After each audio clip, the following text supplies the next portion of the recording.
Assalamualaikum warahmatullahi wabarakatuh. Nama saya Devi Ekayanti Sagita. Saya adalah peserta PPG dalam jabatan Angkatan 4 tahun 2021 di Universitas PGRI Kanjuruhan Malang.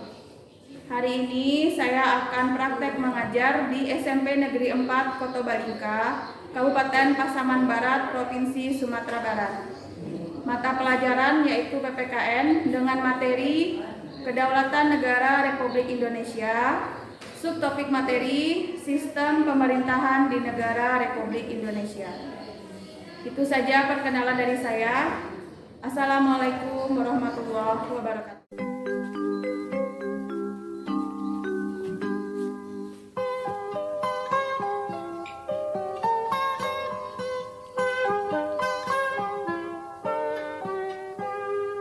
Pagiku cerahku, matahari bersinar, ku gendong tas merahku di pundak. Selamat Assalamualaikum warahmatullahi wabarakatuh. Selamat pagi anak-anak. Pagi. Bagaimana kabarnya hari ini? Sehat-sehat? Sudah sarapan semua? Sudah. Mulai, tolong lihat dulu meja kalian sudah sama rapi belum? Sudah sama? Coba lihat sampahnya di bawah meja kalau masih ada. Yang laki-laki bajunya sudah masuk semua ke dalam? Coba berdiri dulu yang laki-laki. Ayo bagus.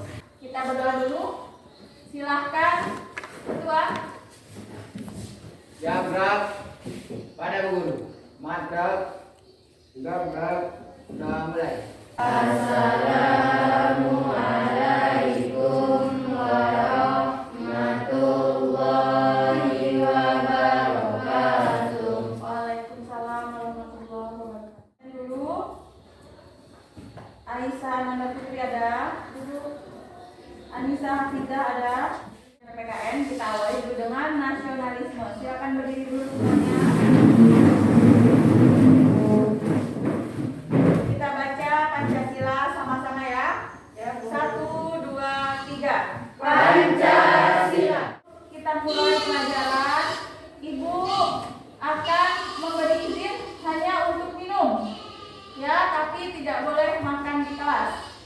Lalu nanti pada saat ke kamar mandi, ibu persilahkan, tapi dengan cara gantian satu-satu. Nanti siapa yang mau ke kamar mandi, tunjuk tangan dulu atau bilang, Bu, permisi, saya mau ke kamar mandi. Ya, berarti satu orang nanti yang pergi ke kamar mandi. Kalau yang lain mau, tunggu dulu temannya kembali lagi. Bisa ya? Kita sepakati dulu ini di awal, bisa? Bisa. Kalian ada kan? Silakan dikumpulkan dulu. Sebelum mulai, masih ingatkah kalian dengan materi kita kemarin? Tentang apa? Perkembangan demokrasi di negara Republik Indonesia. Ada berapa demokrasi? Pertama, demokrasi parlementer. Yang kedua, demokrasi terpimpin. Ini materi kita, apakah terlihat semua anak-anak? Sudah terlihat? Sudah. Hari ini yang akan kita pelajari adalah sistem pemerintahan di negara Republik Indonesia. Ini kalau kalian lihat itu ada gambar apa? Ini gambar gedung istana negara kita ya. Tujuan pembelajaran kita hari ini yang pertama adalah dengan mengamati slide PowerPoint ini dan mendengarkan penjelasan dari guru. Ibu harapkan kalian dapat menganalisis pengertian dari sistem pemerintahan. Ya. Lalu yang selanjutnya, dengan mengamati slide PowerPoint juga nanti kalian bisa menganalisis apa perbedaan dari sistem pemerintahan parlementer, sistem pemerintahan semi parlementer, dan sistem pemerintahan presidensial di negara Republik Indonesia. Lalu selanjutnya ini nanti akan ada video kasus yang akan Ibu perlihatkan ke kalian. Tolong kalian amati dan analisis. Setelah itu kalian presentasikan hasil diskusi tadi di kelompok kalian masing-masing.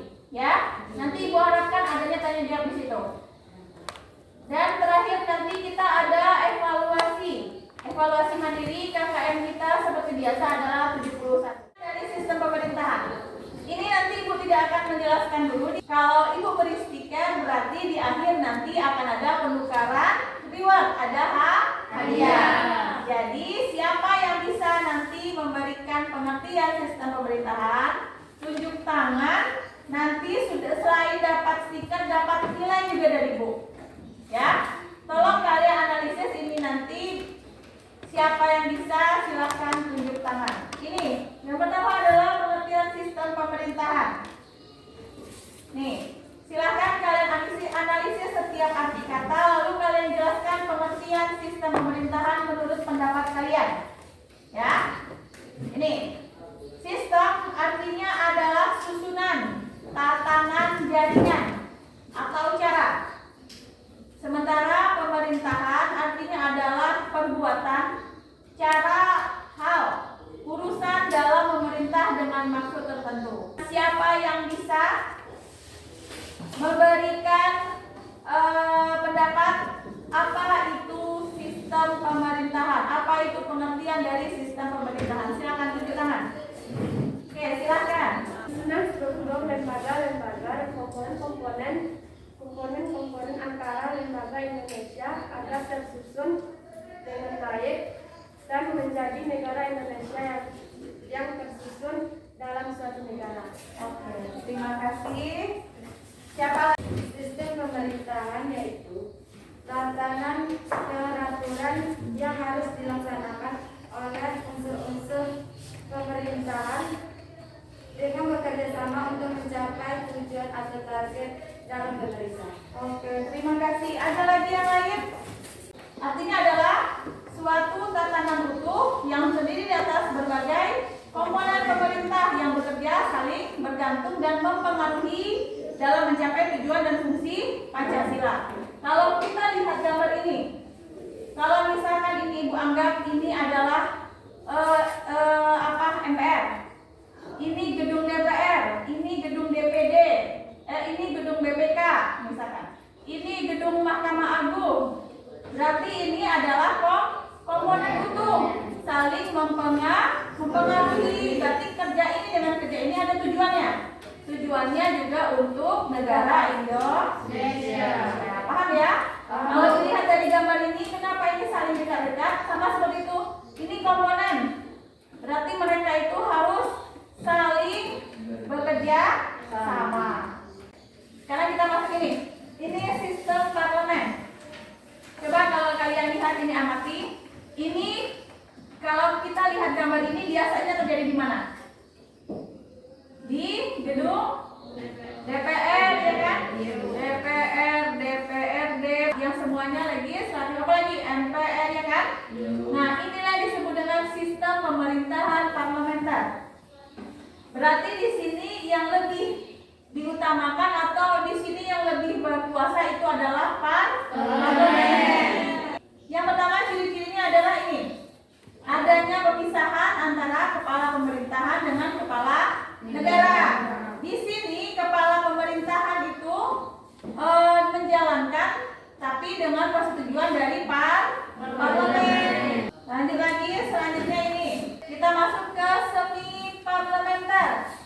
Semi parlementer itu di Indonesia mulai pada 27 Desember 1949 dengan disahkannya Undang-Undang Sementara 1950, ya, atau apa di situ masih ingat? Republik Indonesia Serikat. Di sini adalah menteri diangkat oleh presiden. Kalau ini artinya sistem apa yang terasa? Sistem presidensial, ya, karena menteri diangkat oleh presiden. Sama seperti saat ini kan? Lalu ini, tapi yang ada adalah apa? Kalau sistem parlemen masih ada perdana menterinya. Perdana menteri diintervensi oleh presiden. Masih ada perdana menteri. Kalau di presidensial tidak ada lagi perdana menteri. Ini masih ada sistem parlemennya. Lalu selanjutnya ini, kabinet itu dibentuk oleh presiden. Di sini terasa apa? Sistem presidensial. Karena di sini ada presiden. Lalu selanjutnya ini, tetapi yang terjadi seharusnya menteri itu diangkat oleh harusnya bertanggung jawab juga oleh presiden. Tetapi pada semi parlementer ini, menteri itu secara perorangan atau keseluruhan bukan bertanggung jawab kepada presiden, tetapi kepada parlemen. Makanya di sini disebut juga sebagai semi parlementer. Selanjutnya ini adalah sistem kita saat ini, yaitu sistem presidensial. Sistem presidensial ini adanya hanya di negara republik. Apa itu republik? Masih ingat kemarin Bu bilang? Republik itu artinya apa? Presiden itu dipilih oleh rakyat. Ciri-cirinya yang pertama, kalau yang sistem presidensial ini, presiden itu berkedudukan sebagai kepala pemerintahan dan kepala negara. Karena dalam sistem ini tidak ada lagi perdana menteri, berarti semuanya berpusat pada presiden. Lanjut lagi, selanjutnya ini, kekuasaan eksekutif presiden itu diangkat secara demokrasi. Selanjutnya ini, presiden itu memiliki hak prerogatif atau hak istimewa. Yaitu hak istimewanya adalah dia bisa mengangkat dan memberhentikan para menteri dan dalam memimpin departemen dan non departemen. Yang keempat adalah menteri-menteri hanya bertanggung jawab kepada presiden dari sistem presidensial. Dan terakhir ini, presiden tidak punya tanggung jawab kepada kekuasaan legislatif. Karena apa? Pada sistem ini DPR, presiden itu kedudukannya setara karena sama-sama dipilih oleh rakyat. Jadi tidak bisa saling menjatuhkan. Paham ya? Karena yang dipilih rakyat berarti mereka itu adalah amanah dari rakyat. Ada yang mau ditanyakan sampai di sini? Sudah paham semua? Untuk dulu berkelompok. Kelompok ini saja, silahkan kalian duduk berkelompok.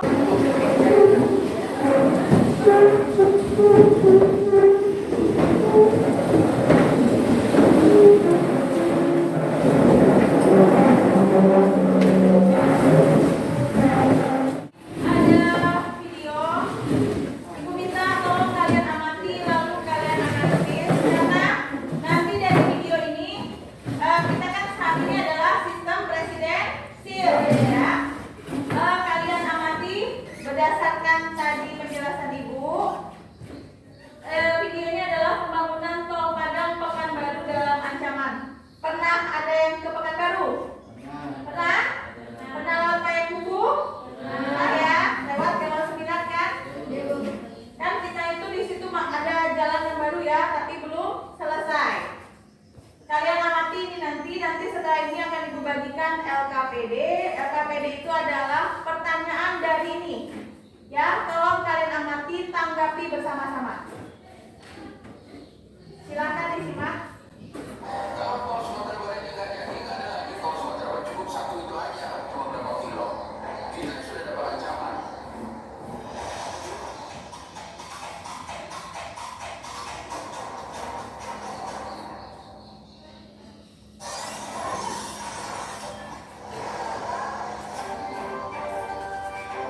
nilainya masing-masing.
Sudah siap?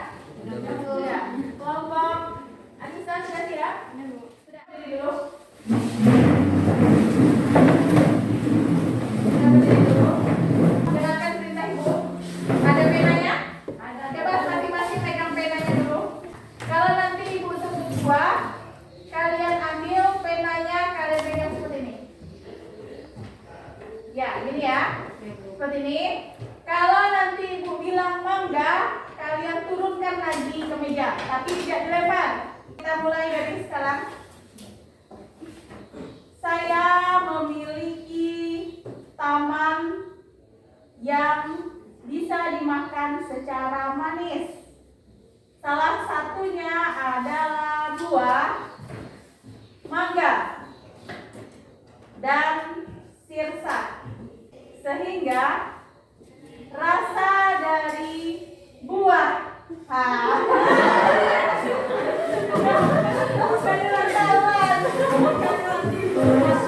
ayo silakan ke depan, silakan ke depan. Silakan. Ayo. Tinggi sekali.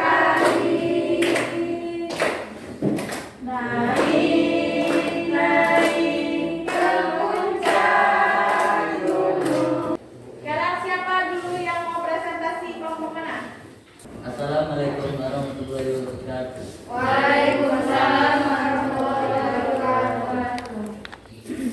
Dari video bangunan Kabupaten Pekanbaru yang sudah kalian tonton tadi, berikan tanggapan berkaitan dengan kasus tersebut. Seharusnya pemerintah meminta izin atau melakukan musyawarah terlebih dahulu kepada masyarakat agar masyarakat tidak merasa terpaksa atau menentang pembangunan jalan tol tersebut. Dan hendaknya pemerintah lebih menjelaskan bahwa di Sumatera Barat ini belum mempunyai tol, sedangkan provinsi-provinsi lain hampir semua memiliki tol, dan untuk mengejar ketertinggalan dalam akses pembangunan. Bagi yang ingin bertanya, silakan. Silakan. Assalamualaikum warahmatullahi wabarakatuh. Waalaikumsalam warahmatullahi wabarakatuh. Saya ingin bertanya kepada Yeti, apa tujuan pemerintah itu ingin membangun jalan tol di Padang Pekanbaru? Saya akan menjawab pertanyaan dari kami. Tujuan pemerintah membangun jalan tol di Sumatera Barat itu agar provinsi Sumatera Barat juga dapat maju seperti provinsi lainnya, dan jalan tersebut digunakan agar mempersingkat perjalanan dan meningkatkan ekonomi dalam provinsi tersebut. Karena jalan itulah yang mempermudah akses perdagangan atau dan lain-lainnya. Bagaimana Delvin? Sudah. Silakan. Terima kasih. Ini siapa yang mau lagi stikernya? Yang mau lagi silakan. Silakan. Tunjuk Devi. Kepada saudara Pak. Assalamualaikum warahmatullahi wabarakatuh. Waalaikumsalam warahmatullahi wabarakatuh. Kenapa masyarakat menolak pembangunan jalan tol dari Padang Pekanbaru? Saya akan menjawab pertanyaan dari saudara Fajar. Karena tanah untuk pembangunan jalan tersebut adalah tanah nelayan. Seharusnya pemerintah meminta izin kepada tokoh-tokoh masyarakat atau orang-orang terpandang dalam masyarakat untuk meminta izin bahwa tanah nelayan tersebut digunakan untuk pembangunan tol. Masih ada 2 kelompok lagi ya. Nanti kalau aktif ini stiker masih ada. Demikianlah hasil presentasi kami. Kami akhiri. Assalamualaikum warahmatullahi wabarakatuh. Ya, silakan dulu. Kelompok mana lagi yang mau presentasi? Silakan. Silahkan nomor 2. Silakan. Assalamualaikum warahmatullahi wabarakatuh. Waalaikumsalam warahmatullahi wabarakatuh. Saya akan membacakan hasil diskusi kelompok kami, yaitu Nomor 1 dan 2 ya, langsung ya. dari video pembangunan tol Padang Pekanbaru yang sudah kalian tonton tadi, berikan tanggapan berkaitan dengan kasus tersebut. Tanggapan ialah masyarakat tidak harus menolak pembangunan jalan tol tersebut, karena jalan tol tersebut dibangun untuk kepentingan masyarakat juga. Jika jalan tol tersebut jadi dibangun, maka masyarakat akan mudah bertransportasi dan tidak akan melalui jalan terdekat. Itu adalah pemerintah harus melanjutkan pembangunan jalan tersebut, karena itu semua akan memudahkan dalam bertransportasi dan juga menambah devisa negara, karena banyak wisata yang masuk ke daerah tersebut. Bagi kelompok yang ingin bertanya, kami persilakan. Silakan. Kepada saudara Ika, persilakan.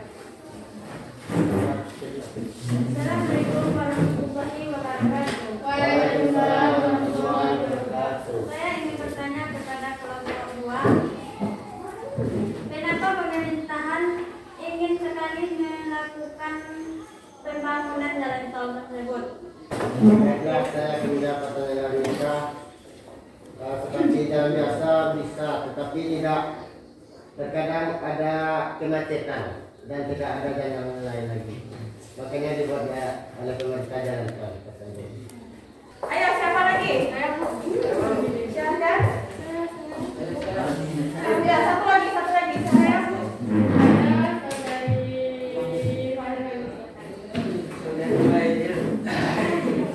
Saya ingin bertanya kepada kelompok 2, apa dampak negatif dari pembangunan jalan tol ini sehingga masyarakat menolak pembangunan ini dilakukan?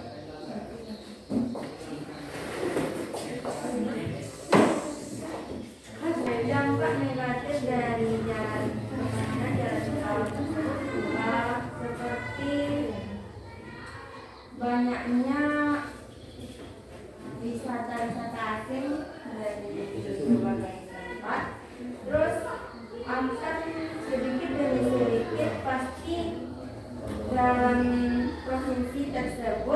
juga akan mengikuti perubahan karena masuknya wisata seperti turis-turis tubuh. Jadi dia akan pola pikirnya sedikit demi sedikit pasti mengikuti. Ada itulah yang kami sampaikan tentang dari studi kami. Ini assalamualaikum warahmatullahi wabarakatuh. Assalamualaikum warahmatullahi wabarakatuh. Waalaikumsalam warahmatullahi wabarakatuh. Kami dari kelompok 1 ingin mempresentasikan hasil kelompok kami. Dari video pembangunan Tol Padang Pekanbaru yang sudah kami tonton tadi berkaitan tanggapan berkaitan dengan kasus tersebut. Berikan tanggapan berkaitan dengan kasus tersebut. Jawabannya, seharusnya masyarakat tidak mengugat atau menyetujui dan harus menyetujui dengan pembangunan tol karena pemerintahan itu bertujuan untuk memudahkan dan kepentingan masyarakat agar lebih cepat dalam bertransportasi dan berbagai bidang. Yang kedua, bagaimana kebijakan yang harus dilakukan pemerintah berkaitan dengan pembangunan dan Tol Padang Pekanbaru tersebut? Jawabannya, sebenarnya pemerintah harus meyakinkan masyarakat bahwa pembangunan ini bertujuan positif, yaitu memudahkan masyarakat dalam bidang transportasi dan supaya Sumatera Barat tidak ketinggalan dalam jalan tol ini. Karena sebelumnya Sumatera Barat belum mempunyai jalan tol. Baiklah, kepada kelompok yang bertanya kami silakan. Kepada saya kami silakan. Assalamualaikum warahmatullahi wabarakatuh. Waalaikumsalam warahmatullahi wabarakatuh. Saya ingin bertanya kepada Aisyah, mengapa setiap kebijakan pemerintah itu selalu ada pertentangan dari sebagian masyarakat? Baiklah, saya akan menjawab pertanyaan dari tadi. Karena pemikiran masyarakat dan pemerintahan belum sama, dan setiap yang dilakukan pemerintah, maka masyarakat akan merasa ada hal negatifnya. Assalamualaikum warahmatullahi wabarakatuh. Waalaikumsalam warahmatullahi wabarakatuh. Apa saja hal-hal yang dilakukan pemerintahan untuk membujuk masyarakat agar bisa membangun jalan tol tersebut? Terlebih dahulu, pemerintah mengadakan musyawarah secara dengan wakil-wakil rakyat yang bisa diajak bekerjasama. Di situ harus dijelaskan tentang dampak-dampak positifnya, seperti dalam hal ini memudahkan masyarakat, transportasi lebih mudah, jalur perdagangan lebih luas, dan bagi-bagi lahan yang terpakai itu kan sudah diganti. Dalam di situ pasti ada orang yang bermuka duanya, Bu. Di situ pasti ada orang bermuka dua dan mengadu-ngadu domba pemerintahan dengan masyarakat di situ. Jadi seharusnya melalui musyawarah melalui Wakil rakyat seperti Datuk, Nini Mama, Cedi Pandai, dan lain sebagainya. presentasi kalian semua bagus semua, pertanyaannya kritis semua dan jawabannya bagus-bagus. Kita berdoa dulu. Semua pemahaman yang sudah kalian pahami tadi, Ibu minta sekarang silahkan coba kalian buatkan ke dalam RKPD tadi apa saja yang sudah kalian pahami, kalian pelajari dari awal tadi sampai sekarang. Ibu beri waktu 5 menit ya. Silakan.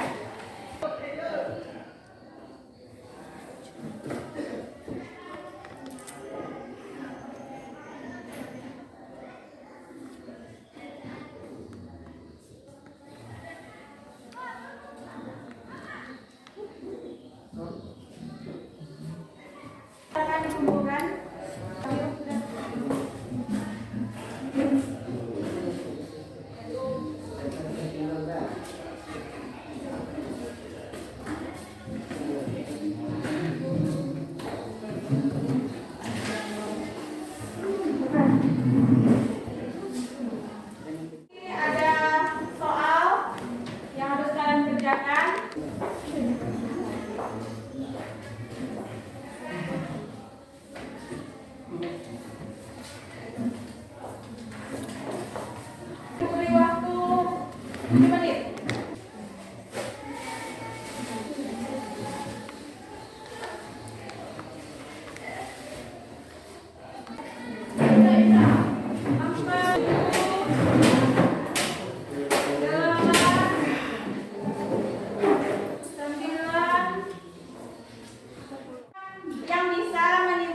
susunan atau komponen yang saling berkaitan dan Terima kasih ya, Tati.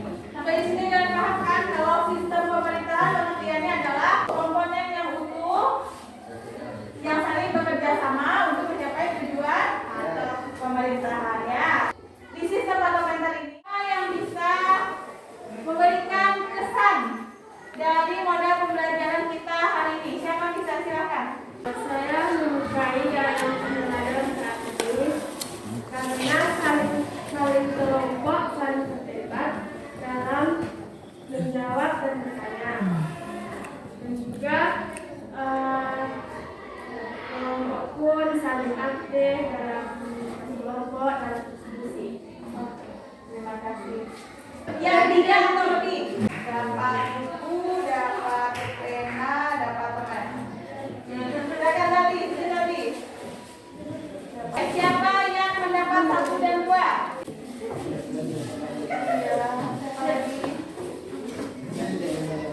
Dan yang tidak menjawab siapa? Silakan. Nah, yang tidak menjawab siapa? Freddy sendiri. Siapa lagi? Siapa lagi yang tidak menjawab? Ya enggak? Siapa jawab?